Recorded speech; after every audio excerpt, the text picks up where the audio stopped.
What's up, real estate investors? So today we're going to learn how to code a HUD statement for a property acquisition that we intend to flip onto QuickBooks Online.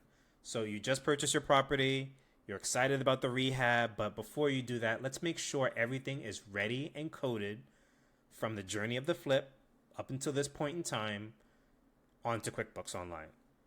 Progressive bookkeeping might not be the most fun, it's tedious, it's boring, but doing it consistently really helps you get better at it, monitoring your budget throughout the project and not figuring out what happened at the end when you sell it, and also avoids hours, days of stress at the end of the year, because we've all been there where we're struggling with getting our receipts organized, pulling out the shoebox, getting all those crumbled receipts, looking at our bank statements, none of them are reconciled. We have multiple entities that we have to balance, 1099s. We've been through the stress of trying to get everything done, a year's worth of work in a couple of weeks. It's horrible, it's stressful. Progressive and consistent bookkeeping will eliminate that. So I've already covered why it's important to use QuickBooks for your flips. Done that in the previous video, so you can go ahead and check that afterwards. But to summarize, real estate investors are doing this, flips, rentals, all this stuff. We're doing it to make a living and for financial freedom.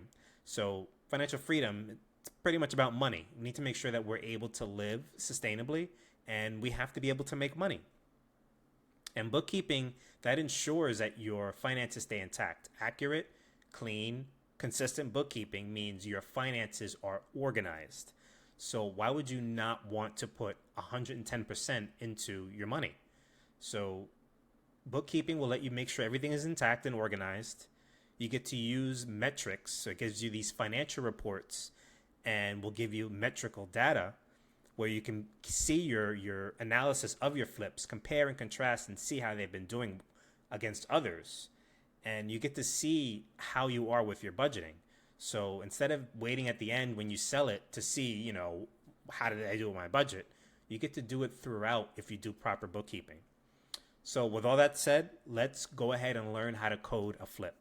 So as a flipper, you want to make sure that you're using QuickBooks Online Plus. So this is going to be the bare minimum for any flipper.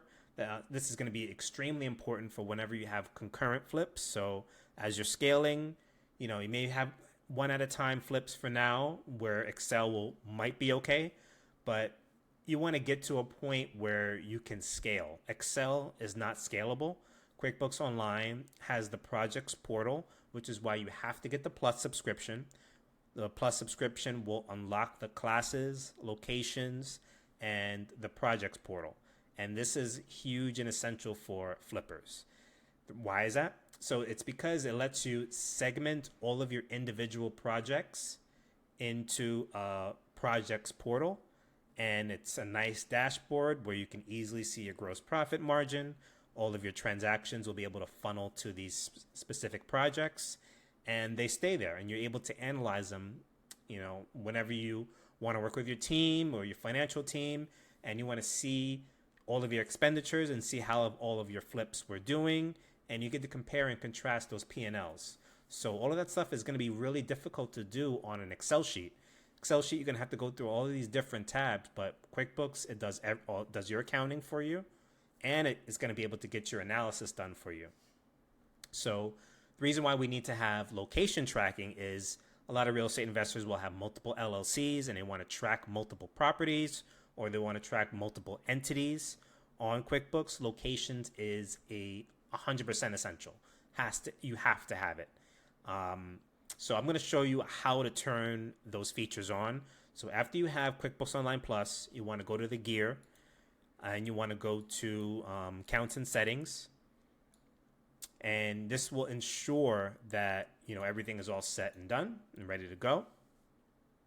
So accounts and settings, you want to go to the advanced tab, and where it says categories, you're going to click here, and track classes, you want to turn that on, and then track locations, you want to turn that on. I call it business. You can call it whatever you want, but business just makes the most sense for me because we're tracking businesses, multiple entities. So these are going to be your disregarded entities. you will never want to track more than one filing entity on one QuickBooks. So should only be one filing entity. And if any other businesses being tracked, they should be disregarded entities. So they just flow up to the parent corporation or partnership or whatever it is, so on and so forth, but only one filing entity per subscription. So that's my 2 cents on that. So once those are turned on, you want to click on Save. Now, for me personally, I don't use classes. For my clients, I track properties differently. I track them via customers. The main reason for that is it's unlimited. Customers are unlimited. Classes are only up to 40. And also because projects are actually considered sub-customers. So to me, it only makes sense to just go ahead and use customers. That works well for me.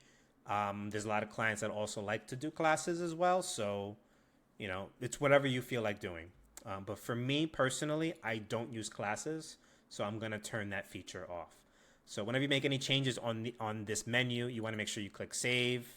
And then another thing you need to make sure you turn on is projects. So on the same box here, you click on projects and you want to make sure that that's turned on, and then you click on Save. So after that's done, it's going to take you back to, your regular QuickBooks, and that's where we're going to be able to handle our flips. So I want to make sure we get out of that. So, when we get a property, we generally will have to worry about earnest money deposits. So we have to put in an intention of purchase. So this is generally always going to be a couple of, maybe a month or a couple of weeks before the actual closing. So we will have to have sent money over to generally like an escrow firm. So it's usually sending a check or it's doing a wire. So you want to make sure that transaction is done, and it needs to be coded correctly. So since we're already covering a flip, and the flip will already entail working with EMDs, we're going to go ahead and show you how to handle an earnest money deposit. So earnest money deposit is generally going to show up on your bank feed. So make sure your bank accounts are already connected to your bank feed, and you want to just go ahead and find that transaction. So for instance, it's going to be this one. Our property is going to be October 22nd. This is just going to be for an example. This is going to be a total demo, an example company. So our closing is going to be on October 22nd. So our earnest money deposit, we actually sent to the escrow firm, and we had to send it. We sent it on September 1st. So they cashed the check. They deposited the check into the escrow account, and we see this spent amount. So we will go, and the wrong thing to do is to expense it to like an expense account. This is not considered an expense account. So this remains our money.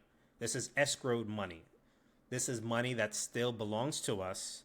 We haven't bought anything with it yet, but it's out of our control. So we treat this as a other current asset that's in escrow. So how we would code this, we generally would put whatever company it was. Let's say there was like some, a law firm that has the money in escrow, and we're going to categorize it, and we would use earnest money deposit.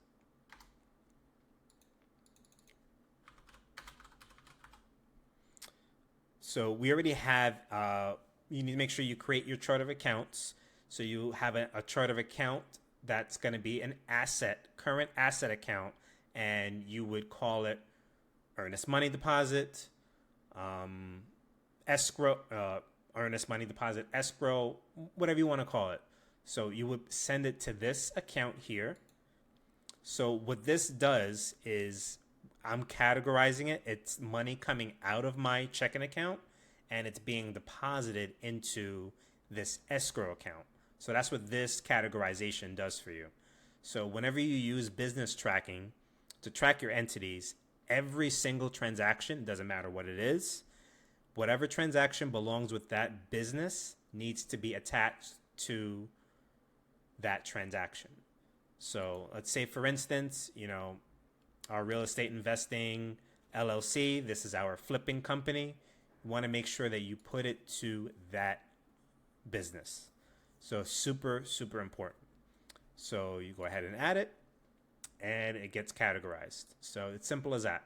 So you want to make sure that you're not expensing it, because if you expense it, you're understating your income, and that can lead you to red flags and issues on your tax return. So that's the proper way to do that. So now we're going to look at a flip. Okay. So in order to get you want to make sure your earnest money deposit is all set. Now it's closing day. So we're going to fast forward to October 22nd. So we've already sent the funds. Now the closing's been successful. We've wired the money for the property acquisition. Closing's been successful. Now we want to take our HUD statement, so our actual statement. So I'm actually going to pull up a HUD statement. We're going to look at it together. Okay, so this is going to be the HUD statement that we're going to look at. Right, so this is a general HUD statement. So you want to pull that up when you're ready to do your HUD entry onto QuickBooks. And we're going to do a journal entry. So you go to a journal entry, just go to the plus new, and you go to journal entry. All right. So whenever you code any journal entries, it's always good to match it to the actual date of the settlement statement. So for instance, we're going to pretend that this says 2019 because we're using a fictitious books right now. So we're going to pretend that this says October 22nd, 2019. So you want to code your journal entry to be whatever the settlement date is for your HUD statement. Okay, so we're going to pretend that it's October 22nd, 2019. Journal number should be easy to reference. So what I do for my clients, I always put the property location for whatever is transacted. So if it's an acquisition, the property location that we're acquiring. If it's a disposition that we're selling, property location that we're selling. So whatever it says in property location, that's going to be what we're going to put in the journal entry number. So it's not going to fit all of it. So in this instance, this is a purchase for 357 Green Hill Road. So we would just go to here, 357 Green Hill Road. And we want to indicate that it's a buy. So let's see and buy, it fits. So it's great. So that's perfect. That's exactly how I would do it. So let's look at the HUD statement, right? So really don't need to worry about much of this top part, but the top will be your basic information. Who is buying, who is selling, where's the property, was there an agent involved, and the date of the closing. So first couple of things, it's really not going to be anything that you need to worry about for the journal entry. So name and address of borrower. So borrower they usually assume that there is a loan involved. In this case, there will be a loan involved, but there doesn't always have to be. But doesn't matter. It says name and address of borrower is always going to be the buyer.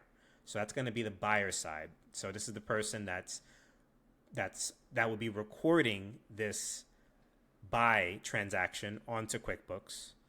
This will be this entity. So this should be your name, your business's name, address, so on and so forth. Next will be the name and address of the seller. So this will be the person that's selling the property. So the person that you were working with, where you've sold the property, that you've bought the property from. So that should be their information. Then will be the name of the lender. So if you have a loan, there's a conventional loan, mortgage, probably even if it's a PML, private money loan, hard money loan, whoever is the lender that's providing the note will appear here. Property location, this is the property that's in question. So this is the property that either being bought by this person or being sold by this person. settlement agent. So that's going to be like if there's an agent that was involved, they will appear here. Place of settlement. So this is where the closing happened. In this case, it happened at the property. And settlement date. So this date has to match your journal entry. Make sure it matches. So again, we're pretending that this says 2019 for this demonstration. So this entire side will be the buyer side. So this is the side that we're worrying about because we are the buyer today. So this is the side that we're going to worry about. And on the other side is going to be the seller side. So this is going to be the side that is selling the property. In this case, it's not going to be filled in here. This is our buyer HUD, so it only has the buyer's information. We don't have to worry about the seller transaction information at all in this demonstration. Sometimes when I see with my clients, if they've purchased a property, I generally won't even see anything on the seller side, and I'll only see on the buyer side. Generally, if that's a selling transaction, I'm going to see it on both. But I'm just going by with experience. So want to make sure that this side is filled in if you're the buyer, and you want to make sure that the stuff is accurate. Okay, so we're going to go down the list. So this section, from this 100 section, these are your debits. So just remember, these are your debits. This is the stuff that is coming to us, and the credits will be the 200s. This is the stuff that is not coming to us, basically. That's the way I like to look at it. So debits and credits. So for a checking account, this is not going to be a bookkeeping, general bookkeeping lesson. This is really just about HUDs. But just so we know, there are certain types of accounts where debits increase those amounts and credits decrease. For instance, a checking account, I don't want to get too technical, but let's say, for instance, for a checking account, we have a checking account. In order to increase the checking account where we get money, I say a deposit, we have to debit it. In order to decrease a checking account, say that we wrote a check to somebody, we have to credit it. So that's an asset account. That's money that we own. And then there's, let's look at the side of a loan. So say we received a loan, in this case a mortgage. In order to increase a mortgage that we have to credit it. And when we're making payments to that loan, we would be debiting it. So it's just the way it works with accounting. A note or a loan, that's considered a liability. So to increase a liability, you credit. To increase an asset, you have to debit. So with that in mind, I'm going to tell you the 100s will be debits and the 200s will be credits. So for contract sales price, this is going to be the amount that we've bought the property for. Okay, so this is the amount that we bought the property for. So before we even go there, for a flip and a buy and hold are transacted in two different ways. For a buy and hold, which is not in this case, a buy and hold, we will be putting all of the property into a fixed asset so it can be depreciated. And we also have to ensure that it's going to be broken out between land and buildings. For most cases, it's not going to be broken out on the HUD statement, and it's going to just give you one general amount, which will include your land and your buildings. It's going to be up to you to work with the appraiser to get that figured out, and that needs to be reflected on your books.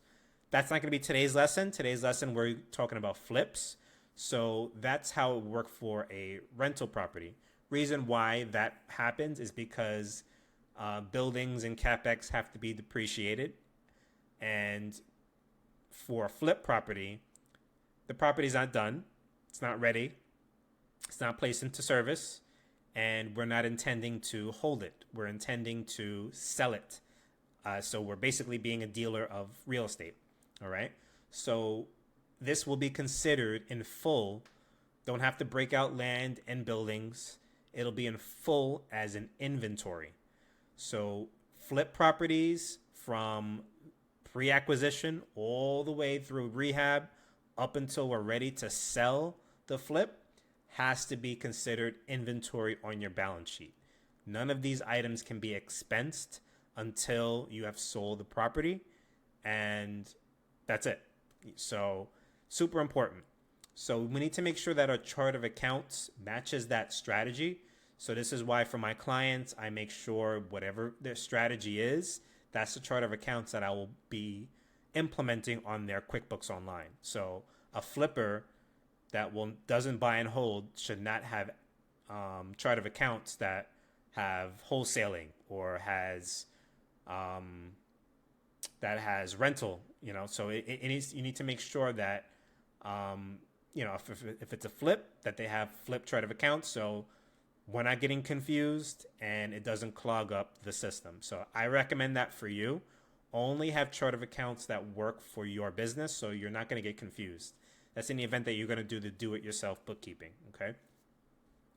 So with that said, that backstory said, let's work on a journal entry. So we're going to go line by line. So this is contract service price. This is how much that the property is being purchased for. It's not the amount that's coming out of our bank account. It's just the amount that the property is the book value of the property. So we would go here, go to a chart of account, and this is going to be flip inventory. So the way I do it, I have my chart of accounts set up for each individual stage of flipping. So it's the acquisition stage, so the actual amount for the book value of the property. Then I have closing costs, which will be basically all of the settlement charges, most of the settlement charges, rehab costs. So that's going to be as we're rehabbing the property, right? So yeah, I'm going to show you here on this screen. Okay, so we have flip inventory, consider the other current asset, and then I break it out generically. And we do it generically because you don't want to have your chart of accounts for different addresses, because in your chart of account, your balance sheet is going to be 17 pages long, and that's not going to be useful to anybody. So you want to have your properties to be specific, very generic. So if I have 10 flips, my purchase price will be whatever contract price, whatever it is. So let's say I had 10 properties and they were all valued at $165,000. Then, it would be purchase price and whatever million that is, right? And in order for us to filter down onto these reports so we can see exactly what each flipping property is valued at, then that's where the project portal comes in. That's where filterable reports come in, okay? So I recommend you do that as well, because you don't want to have 123 Main Street, 567, you don't want to have that. It's just going to be too much and it's going to be too long. So this is the way that we in my firm handles things for our clients. So, all right, so we're going to go here. So purchase price, this is going to be a flip property, and we're going to be debiting $165,000. Okay, and nothing for credit and purchase price. And we need to make sure that we have a flip active. So I would be creating a project. So I'm actually going to show you how to do that now. So we're going to come back to this, and we're going to go ahead and create a project for this flip property. So you go to projects and you click on new project, and you will put in the property. So the address, so it's 357 Green Hill Road. So it needs to go to a customer. So the way I do things, my firm, I like it this way. We filter it by all of the active properties. So in this instance, this is a demo account. I put it to active flips. So that's the parent account, and then all of the active flips will be funneled under there as a project. And projects, the way QuickBooks handles it handles it as a sub-customer. So whenever I do a filterable report and I want to see all of my active flips, I'll be able to filter my balance sheet by customer via active flips, and all of the active flips that I have that's under this parent will all show up on my sheet. So that makes things super concise, super easy to handle and to look at, and that's the way we do things at my firm. All right, so we attach it there. Don't really need anything don't need an email. So start date, you can put one if you want. So in this case, we're gonna put the start date of the acquisition.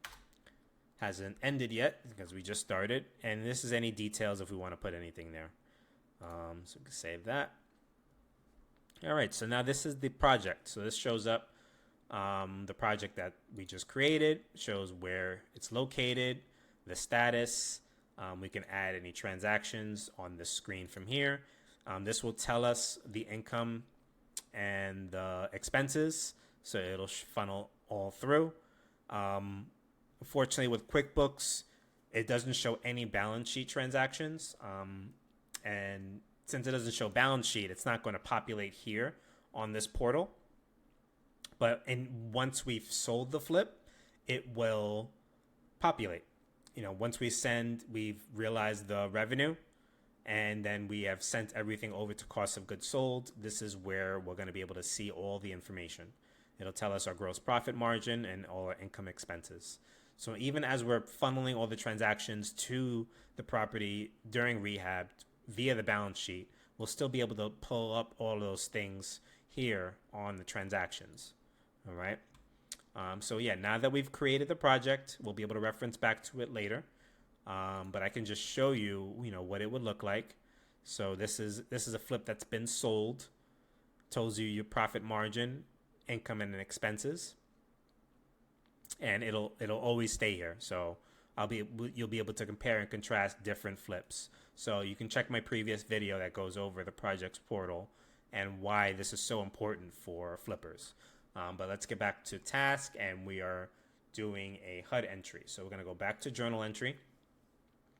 Okay, we're going to go back and put it to the right date. We're going to put the property address. All right, so now we're going to go down the list. Make this a little bit smaller. Okay. Okay, so now we're going to put the purchase price for the flip. So you want to make sure that it's flip purchase price and not cost of goods sold, because it needs to be the asset. And remember, it's a debit.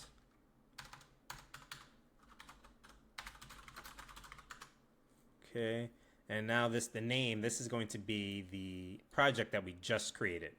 Okay, so we go to that, make sure we click that, and business, every single transaction needs to have a business, and you need to make sure that your business debits are balanced to your credits. So journal entries, it's super important because it doesn't have to be that way on a journal entry. QuickBooks will allow you to go, say that I put one here and then I don't put one for this line, and my debits and credits won't balance by business. QuickBooks doesn't care about that.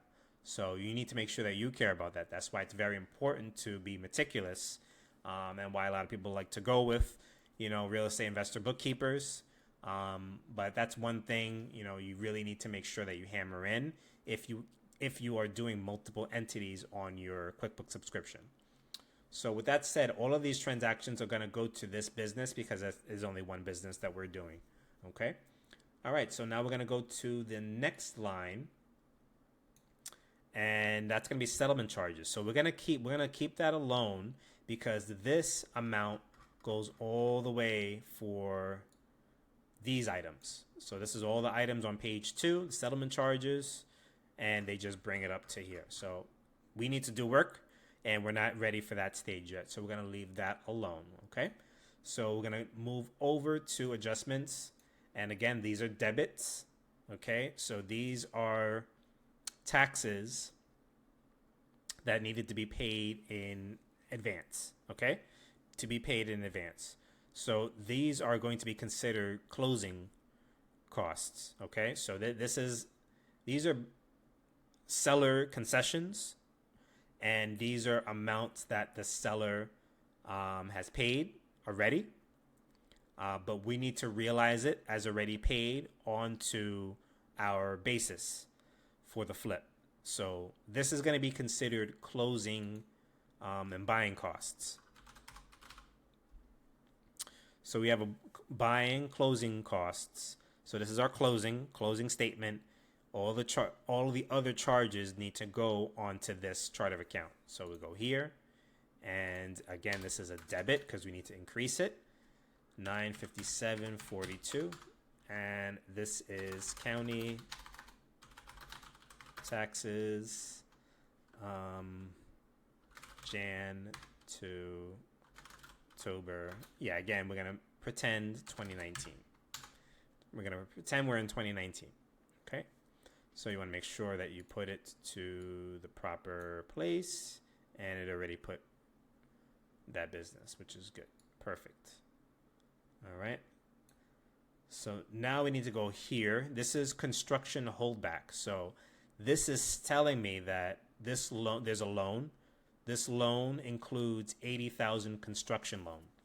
So this is escrowed money that will come to us directly from the lender in order for us to complete different phases of the project. So whatever agreement that you have with your lender, where you may have to send them photos throughout the stages of your development, you got to send them photos, and then they send you draws, right? So this is going to be that amount. This needs to be considered an asset account because this is money that's escrowed and will come to you via draws. So as the money is being drawn to you, we're going to be reducing that amount and increasing your checking account. But for now, we're just going to be putting this amount as an other current asset as a construction holdback or rehab escrow. Okay, so I call it rehab escrow in my firm. Okay, so we put that there, and then we put 80,000.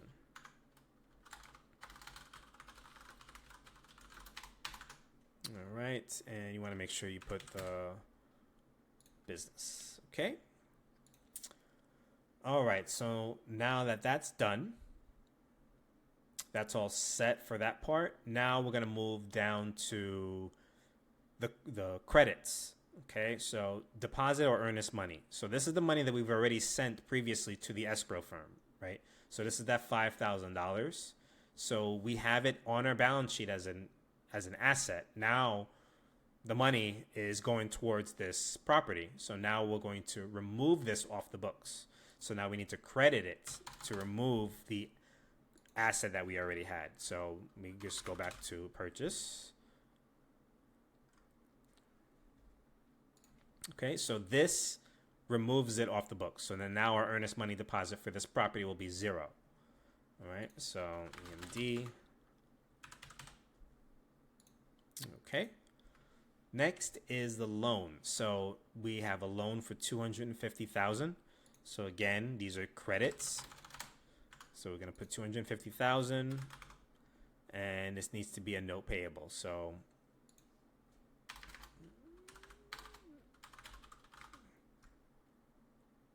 all right, we're going to use this. Okay, we're going to pretend, this is our line. So it's going to be a private money loan, okay, for $250,000. I'm not going to create a whole new account, but for this sake and purpose, we create a liability account, like a note payable, and we send it the $250,000 to there. This is the loan. All right. And we code that to the project. Okay. So this is telling us, $255,000. This is the amount by the borrower. The amount due from the borrower, that's all the debits. Less that amount that were from the borrower. And then this is the cash to close. So all of the debits minus the credits leads to whatever difference in cash. So in this case, we owed more than we've received, so we have to pay the difference. So here the loan plus the earnest money deposit was less than all of these items up here. So that's our property, the settlement charges, the taxes, and the construction holdback. So we are due to pay $7,703.28. So this amount has to be on this journal entry. So this is an out. We are crediting our checking account because we're decreasing it because we're paying it at closing. So this will show up here as a credit for our cash to closing. Okay, now we want to go to our settlement charges. So we have a loan. Okay, so a loan, anything that's connected to a loan at closing, whether it's a rental or a flip, has to be capitalized. So your origination fees, your appraisal fees, all of those fees that were required in order for you to get this loan and on this statement needs to be capitalized. So these charges here will need to be capitalized. So we're going to be sending these to a loan financing capitalization account. This is a fixed asset that'll be on the books and will be amortized during the life of the loan. So as payments are being made to the loan, these need to be amortized, and this is generally done at the end of the year. This will be with the help of a tax professional. They should be getting you an amortization schedule, or you may have to make one on your own if you don't have a tax professional. And then you're going to be making these amortizations. So all of the capitalized, it's almost like an amortization is a depreciation of an intangible, something that is not tangible. So you're basically depreciating your loan origination charges. So that's just the way the IRS does things, and you're not able to just expense it outright. So it's important that you make sure that you have that on the books there. Okay.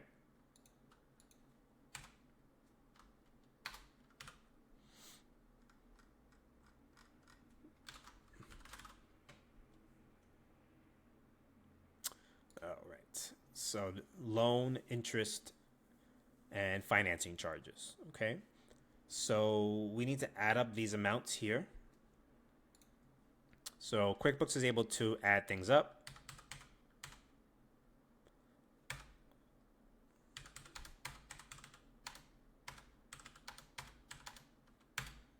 Okay. All right. So that's the amount there that we are for our origination fees that we have to capitalize. All right. So this is going to be loan charges.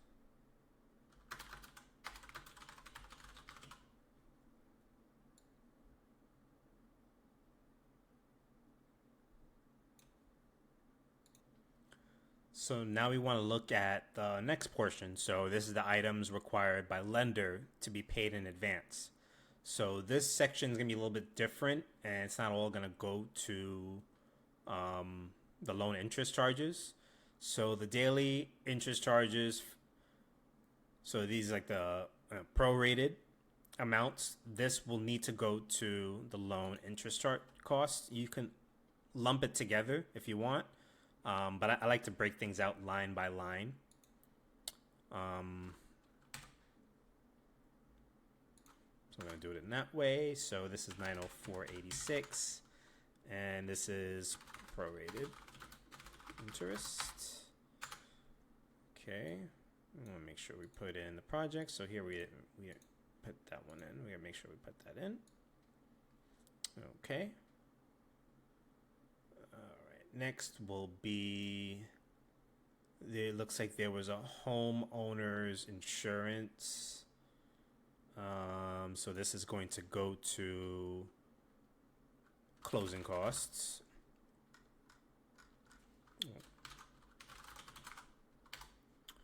We should have one for insurance. Yeah, so this is will be like holding costs, right? So we're gonna put that to holding costs for flips. Everything's being capitalized anyway. So, you know, if it's gonna be like for a full year of insurance, you know, you might want to amortize that. So like say if it's for a full year of insurance, you want to put that as a fixed asset, as prepaid insurance costs, and then amortize it by month. But in this case, everything is being capitalized anyway. So we have a category within our holding costs and a subcategory for insurance. So that's where we're going to send the insurance. So that's going to be $4,000. All right. And we're going to make sure we code that there. Okay. Next is going to be construction risk. So this is like some type of liability. So there's also going to be some insurance. We'll put that as well.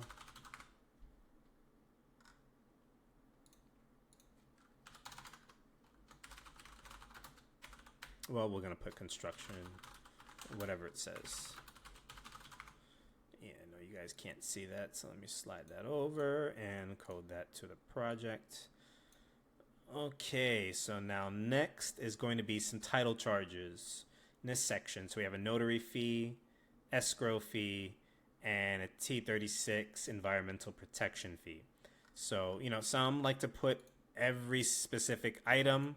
I'm one of those people generally. I didn't really do that for this, you know, for the sake of time, but you know, you can itemize it out. So we're going to itemize it out just for this case. This is going to be a buying and closing costs.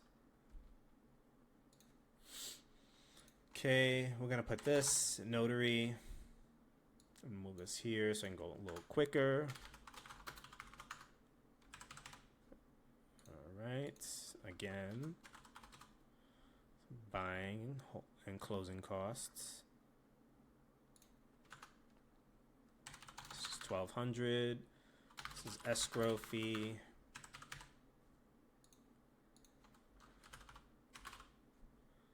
All right, and this one was $50. T36 environmental protection. Okay, next we have this is government recording and transfer charges. So this amount came up to $114. This is another buying closing for $114. Oops.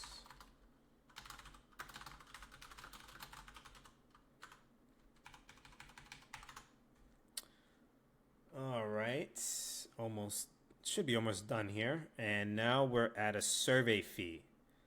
So this came up here. Doesn't say it's connected to the loan, so we're going to put as a regular. And this is going to be a regular buying closing cost. And boom. So I don't know if as you saw, but each journal entry I put in, and whenever I got to debit or credit, it gave me whatever the difference was. So in this case, it was already $500. So it was $500 there. So it already gave me $500 because that's what was going to balance this journal entry. So it did the work for me. So this is a great way to check your work. And this is why I recommend, you know, going all the way down the list. And so nothing gets missed. And this was a survey fee. Again, this is 357. Okay. So this is our journal entry. This is our journal entry for this buy. This puts everything into all of the categories that they need to on the statement. And this will code it to this specific project. So when I need to get filterable reports, I'll be able to filter by this project and get these amounts that I need to get. And this will segment it from other concurrent properties or other properties that's already been done, you know. And then the business, this, if I have multiple entities on here, I'll be able to track it accordingly. So I'm putting it there, even though I only, as we said, there's only one business. It's great to put that because in the event that you change and you get another business, say that you get a holding LLC for each flip, right? Then, you know, you'll be able to handle that accordingly, and everything's not going to be lumped together. And you're not going to have any not specifieds, which will make your balance sheet look messy. So you always want to start with scalability. Always think about scalability. That's got to be in the back of your mind. You're not going to stay, you know, with one flip. You're likely going to increase and go to multiple flips, and going about it this way sets you up for success. Okay. So this journal entry is done. I always recommend all my clients and anyone else that follows me and does bookkeeping, add an attachment and make sure you add that same HUD to this transaction. You can put a memo if you want, if there's anything in specific that you need to know. But my journal entry already tells me everything that I need to know. This was a buy for 357 Green Hill Road. All right, so that's that. So we will save and close. All right, so now that we put in the journal entry, now we need to make sure that we're matching it on the bank feed. So we've put in the entry on that same transaction. It indicated that the purchase was made and the money came out of our account. And in this case, it was a wire. So we're going to go to our bank feed, right? Here's the wire. Here's the date. And we're going to match this.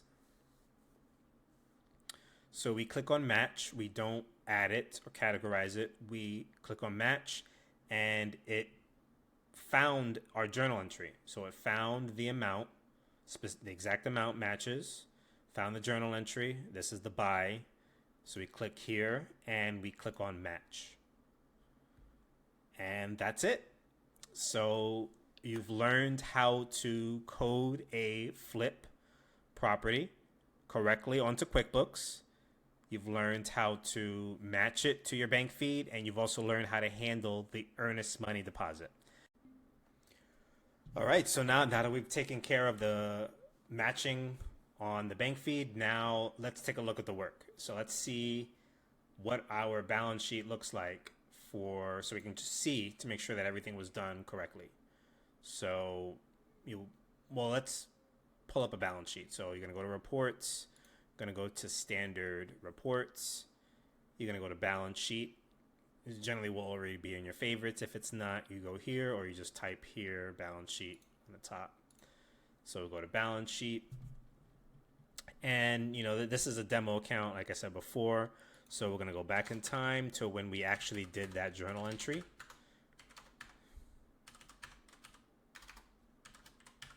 Okay. So we put in that date. So here it is. This is the journal entry we put in. This is the ending work.